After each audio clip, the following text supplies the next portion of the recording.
Folks, we've got another mission. You're going to Animal Kingdom and Disney World? Worried there's too much with not enough time? Well, don't worry, because this is the best strategy to doing everything in Animal Kingdom. Going to Disney World can be super overwhelming, whether it's your first time or your 100th time. So we're gonna talk today about why it's not actually gonna be that bad, and we're gonna give you the best tips and tricks to get through Disney's Animal Kingdom with everything you wanna do. Plus, this is a pretty top secret mission. If you want my guide to the perfect day in this park, just click on the link in our description and you will get it sent right to your email. And things are gonna get serious. So buckle up, get your notes, and let's go. Now, like I said, this is a top secret mission, and it's not our first rodeo, but you guys know how this is gonna work. I'm gonna need to bring in some backup, and we're gonna talk about what it's like before the park even opens. It's that serious. You need to be ready to go before the park opens if you're gonna do everything. But I'll let her talk more about it. All right, so it turns out they're bringing in the big guns. It's getting pretty serious. Let's talk about pre-park opening. At midnight or before 7 a.m., well before 7 a.m., you're gonna need to buy Genie Plus if you have any hope of doing everything. And we don't typically encourage that for Animal Kingdom, but we're maximizing here, and that's how we're gonna do it. If you don't know what Genie Plus is, essentially that's Disney's paid skip the line service. I'm not gonna get too into the nitty-gritty of it because at this point, you've probably heard it before, but essentially, you pay anywhere from $15 to $40 per person per day to skip most of the lines in any of the Disney parks. Oftentimes, if you know how to work the system, it's worth it. So you've settled, you've purchased, and you're ready to go. It's now around 6:50 a.m. That's when I like to get the big guns out. I like to get serious, because at this point, I'm opening the app. I'm making sure my entire group is connected on the My Disney Experience app, which you can get for free. You do a lot of things in the app. I would highly recommend grabbing it. So what you're gonna do then is you're gonna make sure everyone's connected, ready to go, and then at 7, don't play around, not 7:01, not 7:02, not 6:59, 7 a.m. You're gonna grab your first lightning lane of the day. Each park we have a few recommendations on what to grab. For Animal Kingdom, we highly recommend grabbing Na'vi River Journey, okay? It is a very slow moving boat ride, although beautiful, that frankly, not worth the wait. That lightning lane will run out, so we highly recommend grabbing it first. Now, there's a second option here. You don't have to buy Genie Plus, but let me explain why. Now, if you're trying to do everything, there's gonna be two ways. First, we just talked about Genie Plus. It's gonna help you out. The second is gonna be purchasing just the individual lightning lane. Now, that's the third tier of Genie Plus. There's always at least one ride per park that is not included in that lightning lane status, and that is now called an individual lightning lane. For example, the one in Animal Kingdom is Flight of Passage. So if you want to skip that line, you're going to be paying even more. But you don't have to buy Genie Plus and individual lightning lanes. You can, you don't have to.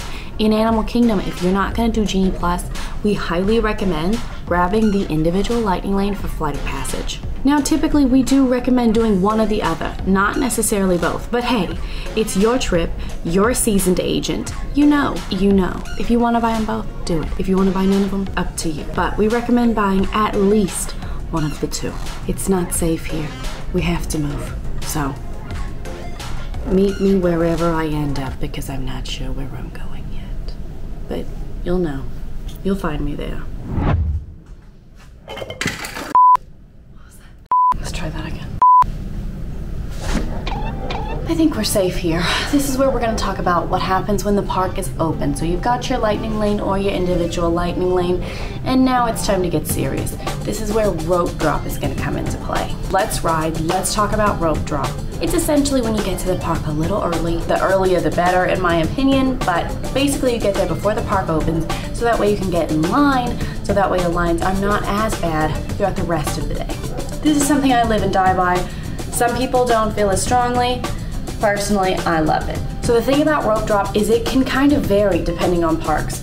So you're gonna get at least in one long line pretty quickly, but rope drop can last anywhere up to an hour, okay? Rope drop is where you're gonna kind of have a little bit of a strategy, but you want to be able to kind of think on your feet. So keep checking those wait times, because if you see the dinosaur is only at 5 minutes and that's a huge priority for you, you should probably go over to dinosaur. They're not gonna make it! They're not gonna make it! But if you also notice that it's 45 minutes, you think, I'll go back later. I don't need to do that right now. You made it! Be a little bit flexible, but have those goals in mind of what ride priorities you have. So now that you've rope dropped though, this is gonna be a great time to just take a second, have a little breakfast before the second half of our day is really gonna start kicking in. A big part of doing everything is the food. And if you're anything like me, you're a Disney foodie, and you know that that's a huge reason that you love Disney World, is just getting all the snacks. Now, Animal Kingdom has had some recent pretty big breakfast changes, but some of my favorite things are the Yak and Yeti breakfast, because the hash browns are absolutely incredible, and I am deeply intrigued by the guava pancake. Have not had it, but I've read good reviews. Now we've eaten breakfast, we're fueled up, and we're ready to go again, okay? This is where we're gonna start looking at those kind of maybe smaller wait times, or even looking at kind of seeing more animals. This is gonna be the one park where that varies a little bit up to you and your interests. But this is also when you're gonna be paying attention to your lightning lanes if you choose to buy one. Now remember, lightning lanes, you can either make the new one every 2 hours after kind of a cool down period, or if you use your first lightning lane within that first 2 hour window, you can make a new one right away. Pretty simple. It's kind of like riding a bike. It's a little hard at first, but once you figure it out, you'll never forget it. When it comes to making that second lightning lane, you're gonna look at the priorities that you have. If you know that Expedition Everest is a must-do, you cannot leave that park without doing it, consider making that your second lightning lane. But if you also know that Dinosaur is a huge must-do for you, and the park closes at 6, and the lightning lanes for Dinosaur are down to 4, make that one. Whichever lightning lane has the latest time, that's the one you're gonna go for, because that means they're almost out of lightning lanes. There are not lightning lanes all day, and they will run out. So that's pretty much it after breakfast, right? We've talked lightning lanes, we've looked at those shorter wait times, and we've considered walking through some of the cool trails to see the animals. But now it's time for a show. Okay, I'm hiding in the living room because shows are a super huge important part of Animal Kingdom. You cannot miss these shows, and this isn't something that everybody needs to know about. Just me and you. Look in my eyes. Now the shows are an absolute must-do in this park, okay?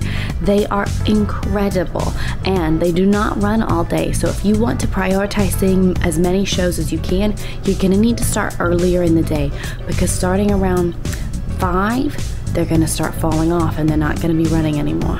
When it comes to recommendations, you cannot go to this park without seeing Festival of the Lion King at least once. The celebration of the Festival of the Lion King is an incredible live entertainment performance where they kind of sing songs and celebrate the Lion King. So it's not a retelling of the story, it's more so you get to see some incredible acrobatics. You see birds, humans, trapeze like flying above you. It's amazing. The singers are amazing. It's one of my favorite shows in all of Disney World. When it comes to number 2 recommendations, Finding Nemo, The Big Blue and Beyond is wonderful. Now, it does retell the story of Nemo, but it has incredible puppets and, again, amazing live actors. So cute. I absolutely love it. And I think these shows are 2 of Disney's most stellar standout live entertainments that they've produced. Now, they do have several showtimes throughout the day. If musicals are not necessarily your shtick, though, and you still want to see a live show, Feathered Friends in Flight is so cool. It's so funny, and they teach you how they train all of the birds throughout Animal Kingdom, and they answer that lifelong question of, why don't the birds just leave? They're gonna tell you why. It's so good. Highly recommend. Now, we've done a lot, and I think it's time for lunch. Oh, are you gonna finally come help? Oh, thank you for the kiss. Now, this is a girl who knows a little something about lunch. So, Peppa, you wanna take it away? I'll let you handle this one. She decided she does not want to talk about lunch. She doesn't want to be involved. She actually just wants to lay on the pile of laundry I have yet to fold. So, I guess Uma's gonna take this part back over. So, can't hire good help these days. Okay, we're back. Sorry, my assistant did not want to help, but let's talk about lunch options. So lunch is where you're gonna have some options as well if we're gonna continue in that everything vein, right? So 2 options here, and this is gonna go for any park. You can either do a sit-down dining reservation or you can do a quick service if you're wanting to not leave the park. Now, sit-down dining reservations, this is gonna be a great time for you to sit down, get out of the heat, kind of get away from crowds, and have a more elevated lunch experience. When it comes to things we recommend, I like Yak and Yeti, I like Nomad Lounge, which technically is a lounge and does not take reservations, but it opens at 11 and you do get to sit down and chill. Or Tusker House. These are 3 great food options, highly recommend them. Now, there is no denying though that the table service is going to take a little bit longer, so if that's not what you're interested in and you want a quick lunch so you can get back to it, we can recommend 3 different quick services. Number 1 is going to be Satuli Canteen. It's over in Pandora. It's like alien Chipotle, kind of a build your own bowl situation. So delicious, and this is where you're going to find those famous cheeseburger pods. Number 2 is going to be Flame Tree Barbecue.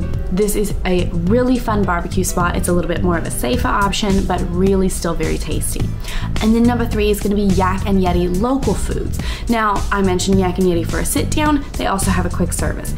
I really love this quick service. It is over near Cali River Rapids. It's got some great kind of more generic options, but still very tasty. You also can look around for snacks during this time, and my personal favorite are the Mr. Kamal's fries. Even though they have changed from the incredible sauces, I still like that more spicy aioli mayonnaise kind of base sauce. Highly recommend that as well. I'm also gonna say this, I think the Animal Kingdom has some of the best food and it's severely underrated, so if you want to see a full Animal Kingdom food tour, please let me know because I would love to do that. Now let's talk post-lunch. So post-lunch, this is gonna be a good time to maybe check out some different things. Things like meeting characters. A lot of kiddos, this is kind of their nap time. And if you wanna meet characters, this is gonna be a fun opportunity to do it. However, I would like to preface that Animal Kingdom does not have as many character opportunities as the rest of the parks. You still can find some really exciting ones like Doug and Russell, you can find Kevin, all 3 of those are from Up, the Fab Five, Chip and Dale are there in their dino pajamas, lots of really fun stuff. This is also going to be a really fun time to go see the animals if you haven't done that yet. Now, Animal Kingdom is not a zoo. It's not a zoo. But they do have animals for you to experience and enjoy. And I think if you're not doing the animal trails, you are missing out, okay? It is such a special part of Animal Kingdom and it's so much fun. And if you start doing it after lunch when the heat kind of starts to go down, they're a little bit more active during this time. Now things were starting to get pretty serious, so I've hidden here in my closet for us to talk about the last little bit, and that is the evenings. Now, evenings are gonna look a little bit different in Animal Kingdom because this park tends to not be as busy, and there is not a nighttime show. So this is when we're gonna start wrapping up all of our favorites. Now, most of the time, Animal Kingdom does not have a nighttime show at the time of filming. However, during the holiday seasons, there is one, and if you're there during this season, it's so beautiful. It's very different. It's on the Tree of Life, and it's not what you typically see in a Disney kind of focused nighttime show, but it's so beautiful and it's very, very exciting. Now, that being said, because there's not a nighttime show most of the year round, this is going to be a great time for you to kind of re-ride those favorite rides, finish up that to-do list, or have a nice dinner in the park. This is my favorite time to kind of re-ride Everest and Dinosaur for the 10th time before wrapping up and heading out to actually do a resort dinner, because Animal Kingdom does tend to close a little bit earlier than the rest of the parks, and so if you leave, the rest of the crowds are going to be staying at their park, and you can get a nice resort dinner after an Animal Kingdom day if you've already eaten in park or if you're not as excited about those options. Okay, Uma had to go. It was getting too serious, but I think you guys are well and ready for this mission now. If you like this video, you can go ahead and like and subscribe, and if you want to see the full itinerary for Magic Kingdom, it's up on the channel right now.